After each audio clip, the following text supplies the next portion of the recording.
Shalom à tous. Quel est le soldat d'Israël qui, d'après la Torah, doit et peut faire la guerre? C'est très simple. La Mishnah dans Masechet, dans le traité Sota, dit « Toute personne qui n'a pas peur, il peut partir en guerre. Mais la personne qui a peur, alors il doit quitter le camp et il doit ne pas partir à la guerre. » Il y a d'autres raisons. Le marié ne doit pas partir en guerre. Une autre raison, une personne qui n'a pas encore inauguré justement sa maison, ne peut pas partir à la guerre. Mais la Mishnah dans Masechet Sota, dans le traité Sota, dira on parle d'un cas où c'est une guerre milchemet reshut, une guerre permissive, c'est-à-dire c'est pas une guerre obligatoire, c'est pas une guerre qui relève d'une mitzvah. Par contre, dit la Mishnah, lorsqu'il s'agit d'une guerre qui relève d'un commandement, milchemet mitzvah, alors tout le monde a l'obligation de partir. Yetze chatan mechedro, même le chatan, le jeune marié, quittera la chambre nuptiale.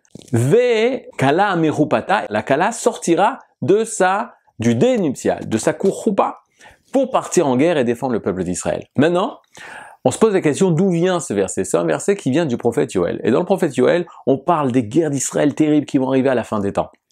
Et dans ces guerres, Isfouze Kenim, dit le prophète Yoël, on doit rassembler les vieillards, les nourrissons, les bébés, et on fera sortir même le Kala et la Khatan pour aller partir en guerre. Mais le verset d'avant nous précise quand est-ce que ça va se passer. Le verset d'avant dit « Tikou shofar betzion » sonner du shofar à Tzion. C'est quoi Tzion? C'est Sion, c'est en Israël. Qui déchout Tzom, sanctifier un jour de jeûne pour se préparer à la guerre. Vekiru Atzara, et Atzara, c'est rassembler, disent les commentateurs, rassembler le peuple d'Israël. Donc il faut sonner du shofar, il faut faire un jeûne, et il faut rassembler le peuple d'Israël pour pouvoir se préparer à la guerre. Mais nous, dans cette guerre d'aujourd'hui en Israël, on a compris malheureusement. Quand est-ce que cette guerre a commencé? Elle a commencé à Simchat Torah, le 7 octobre, qui est tombé le jour de Simchat Torah. Et on voit d'après le verset l'ordre des choses. Tikou shofar betzion, c'est en Rosh Hashanah. Kideshu tzom, sanctifié le jour de jeûne. Kippour.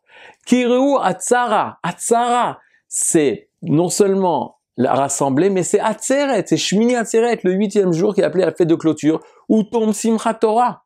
Et là, d'après les versets de Yoël, on voit que cette guerre était marquée déjà dans les psukim.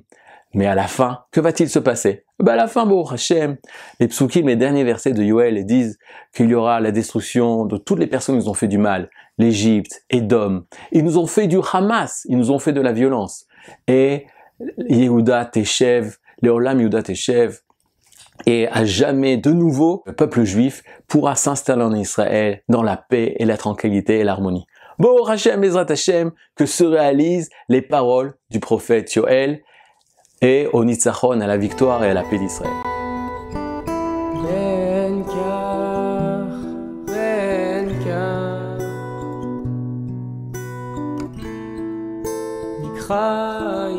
Bani